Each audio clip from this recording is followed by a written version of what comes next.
Hello buddies, এটা ছিল আমাদের কলেজের ফেয়ারওয়েলের দিন। গত বছর ঠিক এই সময় আমরা আমাদের সিনিয়র দিদিদের ফেয়ারওয়েল দিয়েছিলাম। দেখতে দেখতে আজ আমাদের ফেয়ারওয়েল। এই 3 বছর আমি খুব একটা কলেজ যাইনি।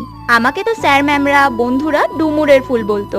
তবে যে কদিন গেছি সে কদিনেই ম্যামদের সাথে একটা ভালো সম্পর্ক তৈরি হয়েছিল। স্টুডেন্ট থাকা অবস্থায় আমরা অনেক সময় স্যার ম্যামদের নিয়ে অনেক মজা করি, রাগ করে বলি ধুর উনি ভালো না, খালি বকেন। তবে পাস আউটের পর ওই বকা খাওয়াগুলোই যেন কত মিস করি। তো সেই দিন আমাদের জুনিয়ররা আমাদের ফেয়ারওয়েলের আয়োজন করেছিল, আমাদের কিছু উপহার দিয়েছিল, আমাদের জন্য একটা সুন্দর ড্যান্স পারফর্ম করেছিল।